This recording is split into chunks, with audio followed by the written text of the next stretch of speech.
നമ്മളെ കല്ലുമക്കായൻ്റെ പരിപാടി കേട്ടോ. തലശ്ശേരി കല്ലുമക്കായി. ആദ്യം അങ്ങനത്തെ കല്ലുമക്കായി ഇവിടെ എടുത്തതാ. ഇങ്ങനെ അടിങ്ങോട്ട് എടുത്ത് വിരിച്ചതാ. ഇങ്ങനെ അങ്ങോട്ട് എടുക്കുക. എന്നിട്ടാ ഇതിലുണ്ടാവും ഒരു ചെറിയൊരു പാമ്പ് കണ്ടോ. ഈ പാമ്പിനായിട്ട് ഒഴിവാക്കുക. ഒഴിവാക്കി ഇതിലേക്കിടുക. എന്നിട്ട് നല്ലോണം ക്ലീനാക്കുക. ക്ലീനാക്കിയതിൻ്റെ ശേഷം വെള്ളത്തിൽ നല്ലോണം അങ്ങോട്ട് വെക്കുക. ഇതിലേക്ക് വെക്കുക. അടുത്തതിൻ്റെ ഇങ്ങനെ ആക്കുക. മനസ്സിലായോ? ഇനി കല്ലുമക്കായൊക്കെ എല്ലാം സെറ്റാക്കി കേട്ടോ. ഇതാ അരി, സാധാരണ മൂടിയരി എന്താക്കുക, വെള്ളത്തിലിട്ടിട്ട് നല്ലോണം ഒന്ന് കുതിർത്തുക. അത് കഴിഞ്ഞിട്ട് ചെറിയ ഉള്ളി എന്താ ഇത്രത്തോളം എടുക്കുക. അതുപോലെ തന്നെ ഒരു പ്ലേറ്റിൽ ഇതാ നല്ലോണം തേങ്ങ ചിരവിയത്. അതിൻ്റെ ശേഷം വലിയ ജീരകം, കരിവേപ്പില, ചെറിയ ജീരകം ഇത് കൂട്ടിയിട്ടാണ് നമ്മളൊരു കളി കളിക്കാൻ പോകുന്നത്. പെണ്ണുങ്ങളോട് ഇങ്ങനെ വാങ്ങി ഇങ്ങനെ തിന്നാന്നല്ലാണ്ട് നമ്മൾ ഉണ്ടാക്കി നോക്കണം അതിൻ്റെ ടേസ്റ്റ് എന്താണെന്ന് പറയുന്നത്. മനസ്സിലായോ? ഇതിനൊരു രസമാണ്. നോമ്പിൻ്റെ ശേഷം ഇങ്ങനെ ഇങ്ങനെ നിന്നിട്ട് ഓരോ കൂടെ നിന്ന് കഴിഞ്ഞ് പണിയിട്ട് കൊടുക്കുമ്പോൾ അതിനൊരു സുഖം വരണം. പിന്നെ അതുമല്ല, നല്ല നല്ല സാധനങ്ങളാണെങ്കിൽ ഇങ്ങനെ നമ്മൾ കൂടി കൊടുക്കുകയും വേണം. അല്ലെ എല്ലാവരും അവസാനമായി പോകും. പിന്നെ അതുമല്ല, ഉപ്പ് പിന്നെ പാകത്തിന് ഇട്ട് കേട്ടോ. പാകത്തിനായില്ലെങ്കിൽ പിന്നെ തൊണ്ട കേൾക്കാൻ പറ്റില്ല.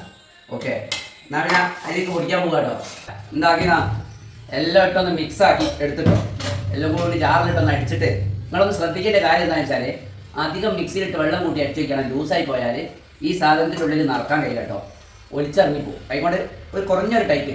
ഇനി അതവേ അങ്ങനെ ആയി പോയിട്ടുണ്ടെങ്കിൽ നിങ്ങൾ എന്ത് ചെയ്യുക, കുറച്ച് പത്തിപ്പൊടിയോ ഈൻ്റെ അരിപ്പൊടിയോ എല്ലാം എടുത്തിട്ട് ഒന്ന് മിക്സാക്കി വെച്ചാൽ എന്ത് ചെയ്യും, ആ വെള്ളത്തിനൊരു അഡ്ജസ്റ്റ്മെൻറ്റ് ചെയ്യും കേട്ടോ. എന്നിട്ട് എന്താ അങ്ങനത്തെ ഒരു പാത്രം എടുക്കുക. അങ്ങനത്തെ ഒരു പാത്രത്തിൽ ശേഷം വെള്ളം എടുത്തിട്ട് ഈ സാധനം ഇതിൻ്റെ മുള കണ്ടിട്ട് ആവിയിൽ വെപ്പിക്കുന്ന സാധനമല്ലേ. പിന്നെ ഒന്നും നോക്കേണ്ടതാ, നിറച്ചോടുക. അതാ നിറക്കിനെ തന്നെ അങ്ങനെ ഇതാ കണ്ടോ. ഇങ്ങനെ നിറച്ചിട്ട് ഇങ്ങനെ അവിടെ വെച്ച് കൊടുക്കുക. ഇതിൽ എല്ലാം നിറച്ചിട്ടുണ്ടോ. നല്ല ഭംഗിയിൽ ഫുള്ള് നിറച്ച് വെച്ചിട്ട് കണ്ടോ. ഇങ്ങനെ നിറച്ച് വെച്ചതിന് ശേഷം അടിയിൽ വെള്ളം എടുത്ത് പറഞ്ഞല്ലോ. പിന്നെ ഇതായിട്ട് മൂടി വെക്കുക. സാധനം കൊണ്ടുപോവുക. സാധനം ഇറക്കിയിട്ടോ. ഇനി ഇതൊക്കെ പൊളിച്ചൊന്ന് സെറ്റാക്കണം. വേയായിട്ട് തിന്നിടാൻ പറ്റില്ല.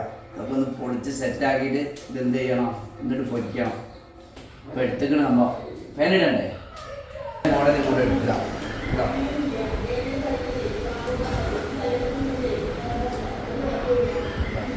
എന്നിട്ട് മുളകൊക്കെ വരട്ടി വെച്ചിട്ടുണ്ട്. ഇനി നമ്മൾ പൊരിച്ചാൽ മതി കേട്ടോ. കല്ലുമക്കായ റെഡി കണ്ടോ. അല്ലാത്ത കാര്യം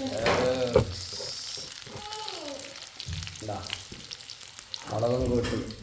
ഓക്കെ, ഇതിനെ അടിച്ച് കയറ്റിയാൽ മതി.